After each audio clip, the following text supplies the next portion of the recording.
welcome back to PulmPEEPs. We have July 1st just around the corner, so I know Furf and I are so excited to be welcoming all the new interns, rising senior residents, and new pulmonary critical care fellows. So if you're around and you see something interesting, make sure to tag us at PulmPEEPs and follow us on Twitter. So we're also going to be coming out with some new initiatives this summer, so stay tuned for that. Furf, how you doing though? I'm doing great, Monty. I love this time of year. Obviously, it's always nice out and, enjoying the weather, but also new people coming in. It's the medical new year, which I always love. And I really like meeting the new interns, meeting the new fellows, but also the rising residents and fellows who you see, they realize how much they've learned in the last year when their replacements come in, which I really love. I also am on parental leave right now, which I am very much enjoying the warm weather. So it's a good time of year. Monty, as APD, I know you must be very excited to welcome all your new fellows. Furf, I'm so excited. I got to meet a few of them in person at ATS just a few weeks ago, and it's just so amazing. The excitement is palpable. I think it stays with us. I think, as you said, it's a new academic year. Just really looking forward to a lot of things coming this July. And on that note, in addition to preparing folks for their new roles in medicine, today we wanted to address a profoundly important but often inadequately addressed topic. Inevitably in medicine, specifically in the ICU, Furf and I spend some of our inpatient time. All of us encounter end-of-life situations, and building up a background and skill set to address this appropriately is truly fundamental for critical care doctors. Yeah, I totally agree, Christina. I feel like this is an area that I didn't pay that much attention to early on in residency, maybe even in fellowship, and that's like almost all I pay attention to now.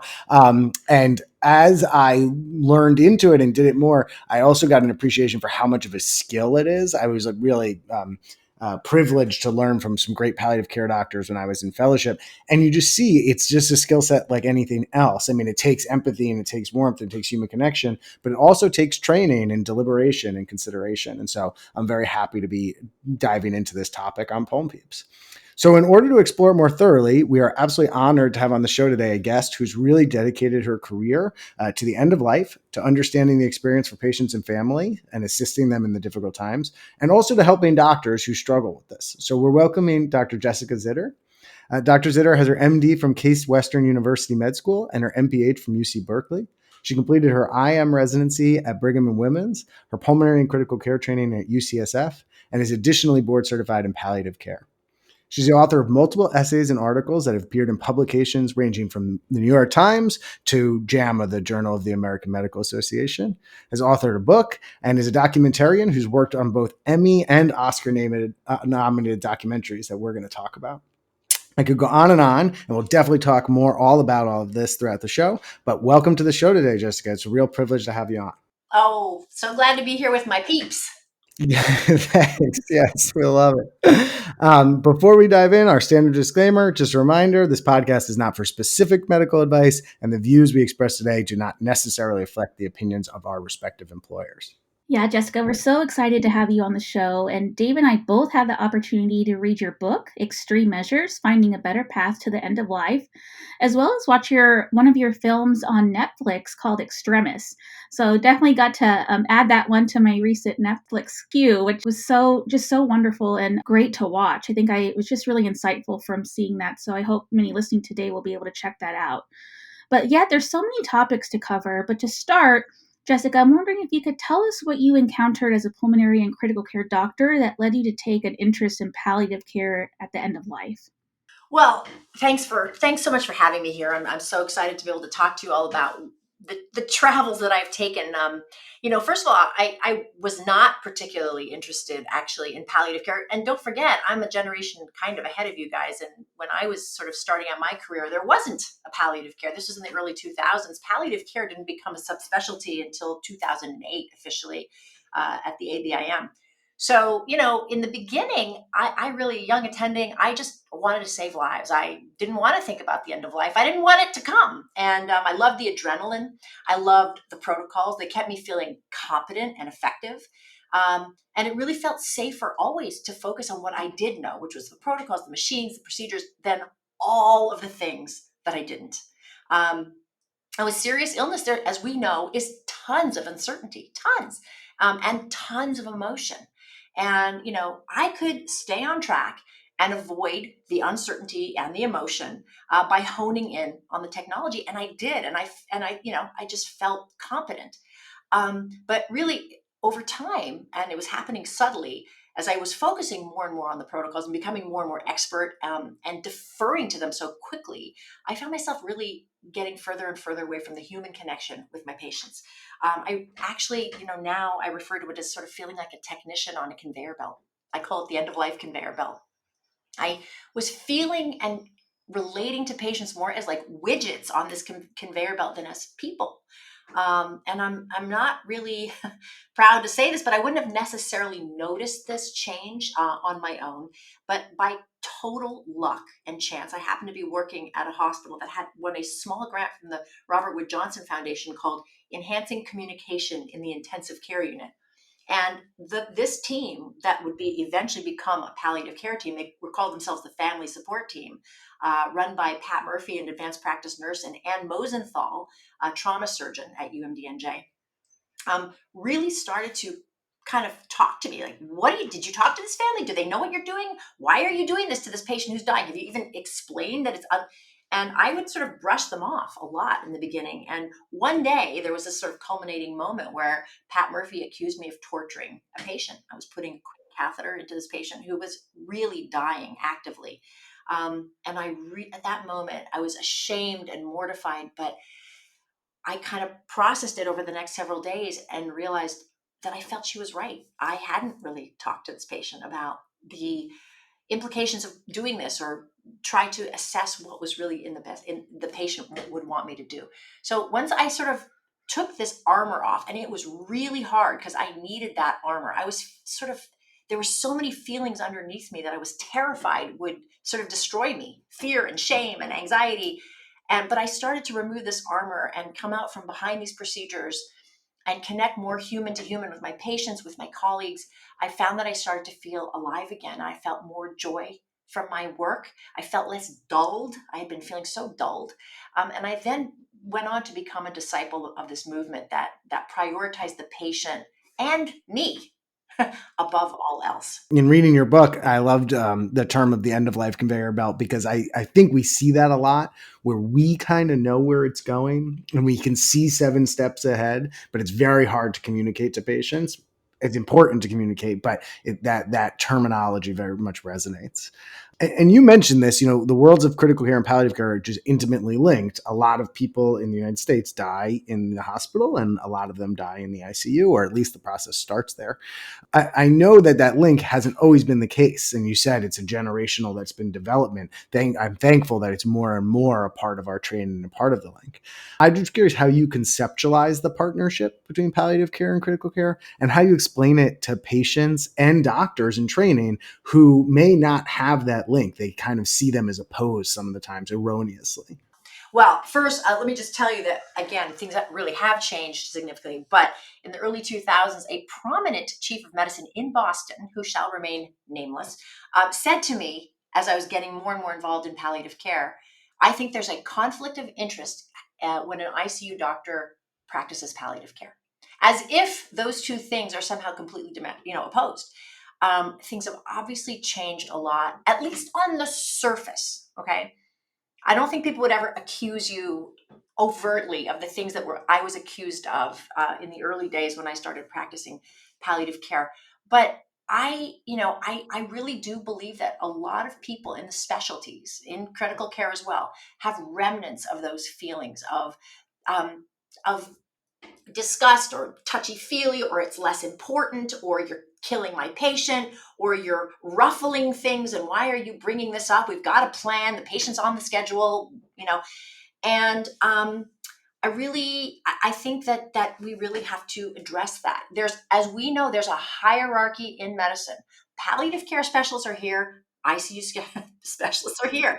There's hierarchy, and when you're a consultant, there's another hierarchy around that issue. But I think that we've got to really understand that there is a lot of problem. There's still problems bringing these principles of palliative care into the practice of intensive care. And by the way, I don't think we should even necessarily call it palliative care. I think, I think this is about humanistic care. It's about It's about logical care. It's about collegial and collaborative care. These are the principles that the palliative care movement kind of put forward, but they are absolutely applicable and required in every specialty under the sun. We have to be human, we have to be communicating, we have to be collaborating. It shouldn't just be relegated to the palliative care world to value these priorities and philosophies. Yeah, that's so true, and I feel like I couldn't agree more. And I know, Jessica, you mentioned there's variation in how we practice, but I think when I'm on in the ICU and as an intensivist, humanistic care is what I want to do, right? I know that you were initially trained in pulmonary and critical care, and then in palliative care after this, as you alluded to earlier. I'm just wondering how you think your palliative care training has changed or enhanced your perspective about the work we do in the ICU. Well, I mean, first of all, I love what we do in the ICU. I love saving lives. I love sending people home to their families. I love the uncertainty at moments. I love the urgency of how we do it, the efficiency, the teamwork, and sometimes even acting without necessarily having to talk too much, but just doing what needs to be done. I love that. And I'm still fundamentally, I'm an ICU doctor primarily. That was the right specialty for me. It's who I am. It fits my personality. And sometimes, quite frankly, the work of palliative care is a little too slow for me. I'm not really. I mean, if I had to figure out my nature, I would say I'm definitely more of an ICU personality than a palliative care personality. Not to overly stereotype. Um, but now that I've gotten a chance to look at our world of the ICU from another perspective, I really believe that we would benefit from bringing in some of these skills and priorities that are manifested in that world of palliative care. Like, for example, we tend to dismiss as non-ICU the concept of slowing down and questioning and reflecting on our feelings, and creating spaces of psychological safety. We tend to think more sort of battlefield, like, it's always a rush. There's never time. There's always time to have a conversation in the ICU. I mean, I can have a service of 12 people, and for those patients that we need to sit and have a conversation. And this is partly because I have, as you said, David, I've practiced, I've honed the skill of communication, but there's always time. And it's not something that is non-ICU. So I guess what I've learned, is that I think there's a lot of things in our culture in the ICU that I think we need to question and we need to re-explore. And I think that the world of palliative care, we don't need to we don't need to be palliative care doctors, but I think that some of the principles and philosophy are things that would do us well to approach and think about. Yeah, I think that a lot of people's practice could benefit from that. And certainly it seems like something you learned on the job. And I think that's an experience a lot of us have had. And a lot of ICU doctors then take that learning and incorporate it into their own practice, right? I'm going to be a little bit more centered on this. I'm going to pause and have a conversation. However, it sounds like you went beyond this, right? You've really become a true advocate for thinking about how people die in America. And I'm curious what led you to move from being a person who just says, I'm going to take these palliative care principles and incorporate in my own ICU practice to taking more of an active advocacy role and turning to writing and things along that line. Well, like so many other things in my career, I didn't set out to do it. I really just set out to be a doctor, and that was what I was going to do. But I've always relied, even as a young girl, on storytelling to process complex emotions and difficulties. And I would write, I have these journals that go back to when I was like 7 or 8, and they're hilarious, but they process, you can feel them processing emotions. And so I would write stories, especially as I was starting to encounter more and more of the types of things that we all encounter every day, the challenging, painful, emotional conundrums, the ethical conundrums that we deal with in this work all the time. And I just couldn't keep the stories inside of me. I had to express my distress. And frankly, I wanted to communicate the stories to other people and find community. And it was only after I started writing, first, again, privately, and then I'd start to publish here and there. This was again, the early 2000s, when nobody was talking about this stuff. And it was pretty taboo. In fact, the first article I wrote, I was called into my boss's, the ICU director's office, basically to got reprimanded for about 45 minutes for talking about what happens in the ICU. It's sort of like, we keep that silent. That's not something we publish in the New York Times. But after I did start to do this and publish and write, I found this huge community of people like you guys and like, lots of, I mean, many, many nurses in particular, but even ICU doctors who wanted to share their experiences and who were moved and empowered by the sharing of stories. I mean, I felt like I needed to do it for them. And to keep growing this community of specialists who don't want to keep doing business as usual. Also, honestly, I want to put my money where my mouth is. Sometimes when you write it down on paper, when proverbial shit hits the fan in the ICU, what do we all do? Even those of us who have the best communication skills, we all go back to the end of life conveyor belt because it's easier, it's safer. And when I have stuff written down on paper, it's a constant reminder to me of how I want to practice. Believe me, I don't do it perfectly at all, but it keeps me a little closer to the place that I want to be. And I want to just mention that my storytelling, whether it's in the form of essays that I write or films, documentaries, or podcasts, which I like to do, falls into this concept of the narrative medicine tradition, which started in the year 2000 at Columbia Medical School. And it was basically this concept that if you use stories to teach healthcare providers, healthcare professionals, originally it was for medical students, that you, and the data is very clear, you enhance empathy, you enhance communication skills, you enhance comfort with difficult topics like death, you improve provider self-confidence. And so that a lot of the work that I do and that I can describe to you after is in the sort of the narrative medicine tradition. The problem with narrative medicine is it works great, but most of the people who get exposed to it have chosen to opt in. They've chosen to opt into that type of learning. They're not, the people who might benefit from it the most, who often don't get exposed to this medium. And that's why we're starting to use films more. Oh, I love that, Jessica. And I think you said, I mean, these are concepts and topics that we need to be talking about. So I guess thank you for your bravery that you had when you first started this in the early 2000s, and really that concept of storytelling. And you mentioned you have several articles and books. I alluded to this a little bit earlier. I know that you really started to using the power of film to explore some of these topics. I mentioned Extremis earlier, which is available on Netflix and which is a really great show to watch. But you have two other films as well, Caregiver, a Love Story, and you have a third one that's forthcoming called The Chaplain of Oakland. What drew you to film as a medium to explore these topics? Well, the theme is the theme of the day, but honestly, it was kind of an accident. So for all of you young doctors out there, just plan for your careers to kind of take some twists and turns if you're open to it. I was not ever thinking of myself as a filmmaker. I was just getting used to the idea that I was a writer. I was coming to the end of writing Extreme Measures when I saw this film that had been filmed in our hospital called The Waiting Room. And we went as a big hospital staff and watched it at the Grand Lake Theater. And I watched this film, and it was about access, insurance access to emergency rooms. And it was really powerful. And I realized just in that moment of watching that film with all these people, I could see the buzz and the audience and all these healthcare providers talking to each other and really being inspired and really moved. And I said, "Oh my God, if a picture's worth 1,000 words, you know, a film is worth 1,000 books, you know." And I realized that like we needed to make a film about the stuff I was writing about in Extreme Measures. And in fact, some of the stories in Extreme Measures are in the film, and some of the things in the film are, I mean, there's a crossover between the film and the book.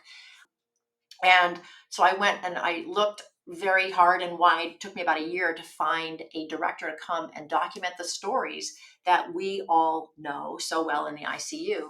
So this director finally agreed to come in, and I was shocked because none of my colleagues would be in it. They refused, except for one who then later regretted it and tried to pull out, but she didn't. So Monica Bargava, my dear friend, is in the film with me.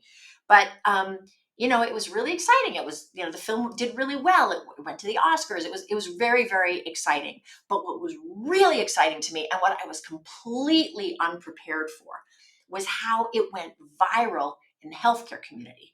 I was invited for 3 years, and it would have gone on longer if the pandemic hadn't stopped it. I was just invited all over the place to screen it at grand rounds and this and that and medical conferences. And I didn't even have any kind of programming around the film to talk about it. I had to create it after it was coming out with this demand for viewing. And I realized the power of using film to change culture. I realized that it was a way, for example, in Extremis, there's so many little clips that you can use to show concepts of like the fear of conflict with your colleague and how that impacts your behavior, or the fear of being wrong and what if we're wrong and what if we're, and how that impacts your willingness to tell people bad prognoses. All of these things are so beautifully outlined in this sort of character driven sort of screen experience that people really get moved, and it can foster conversations about really tough topics that we don't tend to talk about, and particularly when you have what I call a vulnerable narrator setting. So like I'm willing to put myself out there as, the explorer who doesn't really know what's going on and who does things wrong, and that is what I find invites other people to join me into a conversation that's vulnerable and honest and frankly healing. We've done really pretty robust programs with my book, that have been really well received by large groups of physicians, honestly, physician staffs, where we take stories from the book that are really provocative and kind of painful, and they're hard for me to read. Honestly, they're painful to share with people in public, but we do it. And it's interesting to watch these groups of doctors who, like, at first no one's talking, and then with this sort of vulnerable narrator, they're willing to follow me into my discomfort, and then eventually all sorts of stuff comes out, and the responses we've had have been so powerful. Like, we need more of this, we need, and we are now trying to figure out how we can create those kinds of experiences with film and with the book and with other kinds of storytelling that we're going to bring out. Yeah. It's so interesting to hear you talk about it because the very powerful mediums. I found even myself reading the book and watching the movie and dedicated to this, having my own range of emotions. Like there are some stories, I think because they hit so close to home or they hold up a mirror where you're like, I don't know. I don't know if I'm like that or am I? And then as you're listening more, you're like more and more engrossed and you kind of couldn't stop talking about it. And you've alluded to all the positive emotions and feedback, and it's very easy to see why once you read the book and watch the movie. I'm sure you've also alluded to barriers that still come up and different reactions that you must get. So I'm curious. Oh, sorry, Tom, you have questions too. I'm curious what other types of reactions you've had, when people are listening to it, and if there's been any that have raised for you, like, oh, this is a barrier I hadn't been thinking about that I want to tackle again.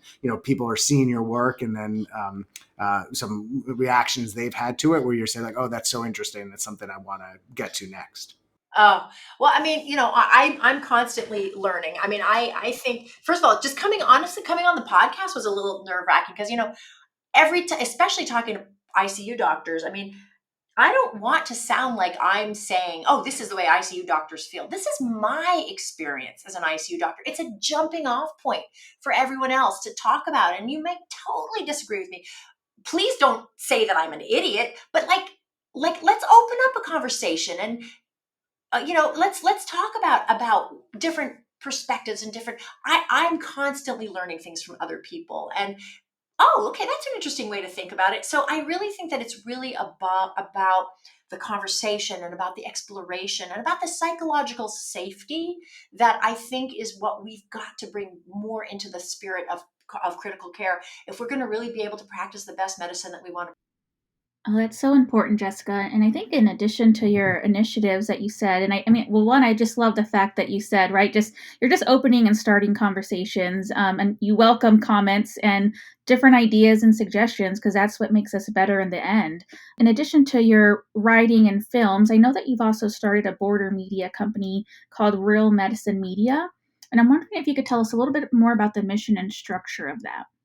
Definitely, definitely. Well, it's following in a sort of a more formal way on the work that I've already been doing, which is essentially creating and telling stories in a variety of different media, and then bringing them to groups of healthcare providers to promote discussion, reflection, and culture change. We just started officially REEL, Real Medicine Media, which is our nonprofit that has two arms. The first arm is storytelling, as I've mentioned, and we're currently, as I said, actively working on the Chaplain of Oakland, which I'm happy to tell you about in a second. And we've got lots of other storytelling projects that we're going to be doing, but all of which use sort of a verite style of character-driven storytelling, so that it's something that hopefully is emotionally connecting and priming, and that it's not a talking head, it's not didactic, it's real live people doing real live things that we, as particularly critical care doctors, are going to relate to and be moved by, so that we want to sort of explore further. The other arm, in addition to creating these stories and telling these stories, is to then bring them in some form, and we're talking about the format as we speak, really, to audiences of healthcare providers. I am particularly interested at Real Medicine Media in focusing on specialty physicians, and we're going to start with critical care, obviously, because that's what I know. Why specialty physicians? Why bring these stories? Which, by the way, the stories that we tell, we want them to go to Netflix. We want them to go to the Oscars. We want them to be powerful enough that they're going to be consumed by lay audiences. But then we want to take the stuff back in process in a way that's going to be helpful to our community of healthcare providers, to help us be who we want to be, and have more of an experience that is more emotionally satisfying, and frankly intellectually satisfying, than what we have currently. Why specialty physicians, you might ask? People say, but well, if you talk to lay people, that's where you're really going to get change, get people to demand better care. I think it's the specialty physician, in my opinion, who is probably the biggest lever for change in enhancing the experience of the end of life for the consumer of healthcare. And I think that in some ways, this specialty physician, I'm talking about us, is also the one who's at most risk of burnout, disconnection from work. We know suicide, alcoholism, I mean, all of this stuff. Critical care doctors are at a very high risk for these things. And I care about us. I care about us. I don't want this to be about wagging fingers. I want this to be about empathy for us too. We cannot provide the best care if we are not healthy. And I think we're not. I know, because I know myself, and I know what I've gone through, and I know still the kinds of pressures that I face in this work. So I hope that answers your question. No, that was you. Yes, that was great, and you definitely answered the question. And I think through the media that you're using, it really provides an avenue for some educational content for those that are either watching, reading, or listening. And as you know, here at PulmPEEPs, we're all about medical education, and I think palliative care requires training just like any other field. And there's a lot of variation in what type of education is provided in current traditional training programs. And we even talked about this in one of the sessions I moderated at ATS recently about, how has palliative care training evolved over the last few, years. And we talked about, incorporating simulation into the training that, current trainees and house staff and fellows are receiving. But Jessica, I'm interested to hear your perspective on how you think palliative care education has evolved. I would say like over the last maybe 5, 10, 15, 20 years. Yeah. I mean, first of all, as you've heard in my trajectory from the early 2000s, there was no palliative care. So this is so new. And, then when people started hearing about it, after you explained how to spell it, they still looked down on it. And there was a disdain. I mean, there was a sort of oh yeah, they're the touchy feely people. And now I see, really there has been a generational shift. Now we have residents wanting to round with us on most of our months, which is really exciting. They're much more interested in what they do. They see a value. They don't necessarily know what it is, but they see a value. They see, and frankly, I also see young surgeons, or young residents in other specialty physicians, who come up to me and say, gosh, I love what you guys do, and I want to be part of it, but it's hard, in the surgery department, it's hard. And the fact is, there's a lot, you don't have to go, and they'll say to me, well, maybe I should go do a palliative care fellowship. I'm like, no, this is not about going and getting more palliative care physicians to get siloed into some other little area. We all need to embrace these principles and feel supported. So, I wrote an article once, I don't remember what journal, called The American Society for Patient-Centered Physicians, or something like that. And it was about this a surgical resident who was like, well, maybe I should go do a palliative care fellowship. And saying to her, no, you don't need a palliative care fellowship. You need to be the number one, the best surgeon you can be, bringing all these principles that you've learned from us into surgery. And you also need support to do it because you're all alone. You're flailing around out there by yourself in this department that does not understand you, and you're the only person. And I know what that feels like because that's how I used to feel as an ICU doctor. Who did with colleagues who did not understand or care about palliative care. And so I think if we can figure out a way to make this culture change, not just in the ICU, but all throughout medicine, so that we're not just calling it palliative care. It's something different. It can't, if we just call it palliative care, we're siloing it again, and that's not helping us. I think that's like really great. Like, I feel like the lesson that this is something to complement your skill set, not something that, oh, you'll just bring in the expert or you have to become an expert if you're interested at all, that it can be added on to any skill set that you have is super important and a super great lesson. But here's the thing about the skill set concept. Yes, there are skills, and there's definitely basic skills that every single physician should know that have to do with pain management and have to do with communication.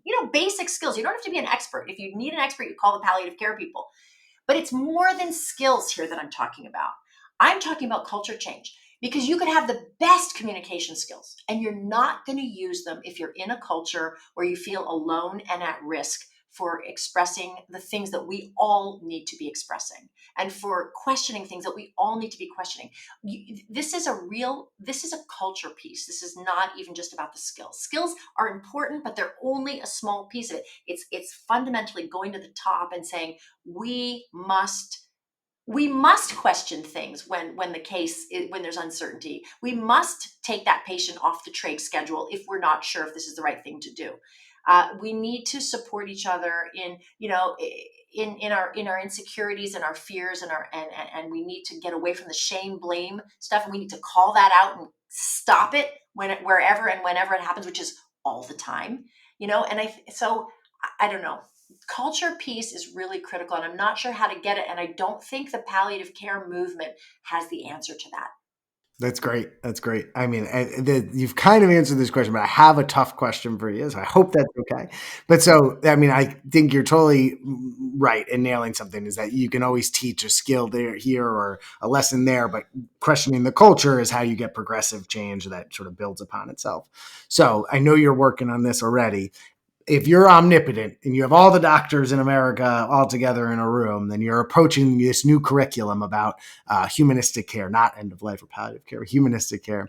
What's the first lesson? What do you ask doctors to do to start that cultural change? People are listening right now. What can they do right now to sort of start that process?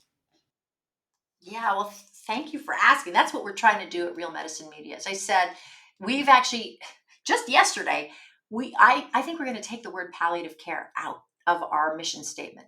I think we're going to frankly, take the word end of life out. I think what we're really going to be trying to do is sort of deep cultural reflection and getting people, even those who don't opt into the narrative medicine or the humanities, getting people to be willing to engage in that conversation because of what they've seen from our storytelling.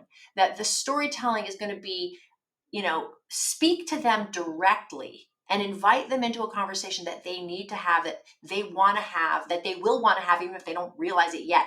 And the way I was invited into that conversation by the palliative care movement, but I no longer think it's the palliative care movement that's going to really be successful in getting people to have that conversation. I think films that move people, films that stir people, films that help people see themselves and all the conundrums that they face every day in their work, and all of the painful experience of feeling afraid of being left out of the tribe, and that people are going to reject you, and people are going to think you're not trying hard enough, or you're not smart enough. All that stuff that we face every day in our work that impacts all of the things that we do and all of the ways that we feel, we need to start looking at. And I think film is the vehicle to do it. Yeah, and I think, Jessica, as you said, right, there's been some culture shift, but not everyone has quite shifted yet. To I know some of the concepts and beliefs that you see, but I think that one of the important things that you mentioned is just the important skills that we need. As you said, some are just basic communication skills and understanding how to optimally manage pain control. But for the other things that you're talking about, how do you envision teaching those types of skills to healthcare providers as part of the work that you're doing? Well, and I think that some of some of this work has to be done in smaller groups. I don't think that big group kind of discussions around this one are necessarily, the first thing. I think having buddy system, having a person who you really trust, who knows the language of psychological safety is really key. And then, whether it's a colleague or somebody above you in the sort of the training world, just sort of setting that sense of you're safe. All of your feelings are safe and okay. All of the things that you're feeling ashamed of telling me, they're okay. I felt them too. I have felt them too. And once you've created that kind of understanding, I think that that's when people's best selves start to come out. Yeah. So this has been a very enlightening conversation. We only have a few minutes left in this podcast, but I know this will just be the start of a dialogue that we can continue. But I was hoping you could just tell everyone, our listeners, about other opportunities that are available to engage with your work and other ways that they can continue after they stop listening today. Absolutely. Well, first, I'd say please sign up for our newsletter and follow us on social media, because we have lots and lots of stuff coming out. We've got a film that's going to come out soon that I think is going to be really, hopefully, very powerful and helpful for all of us in terms of understanding racial inequities and understanding our own sort of how implicit bias plays a role in all of our brains. And I think just sort of starting to look at that will be important. So I'd love for people to follow us. Go to that's REEL, realmedicinemedia.org, and you'll find details for following us on social media and signing up for our newsletter. I'm happy to come speak. I do a lot of speaking at organizations. We have lots and lots of presentations that either go with films and screening films or with my book. And you can also, again, look on our website to figure that out. If you want to screen our films, again, Real Medicine Media will let you know. If you want to get a copy of Extreme Measures, we just go through our website, or you can go to bookshop.org or Amazon or wherever they sell books. And I look forward to engaging with all of you as we go forward. Jessica, I'm going to sign up for the newsletter as soon as we finish recording today. And maybe as one of our final questions, I want to ask you, what are you going to be focused on in the next few months? Well, we are wrapping up production. It's, wrapping up it still means it's a year away on The Chaplain of Oakland, and we're really excited to share that with everybody. Again, it's looking at racial inequities through the eyes of my friend, mentor, and colleague, Chaplain Betty Clark. We're also developing a very large impact campaign, both sort of national and also specifically directed at specialty physicians, to help take this story to audiences and make change. And again, as we know, physicians have an outsized role in the treatment of patients at the end of life. So I think this topic is really something that we want to share with the physician audiences. By the way, for our pilot program using the Chaplain of Oakland, we're going to be looking for partners to test some of our curricula. So if people are interested in that, reach out to us. Well, that is incredible. It's been a great 45 minutes. Jessica, thank you so much for coming on the show. And thank you all for listening. We'll certainly have more content around this field coming up. And definitely check out Jessica's writing and films. They're quite incredible. Tune in 2 weeks for our next episode. This episode was written, produced, and edited by myself and Christina Montemayor. And the original music by Eric Rogers. And we'll see you next time.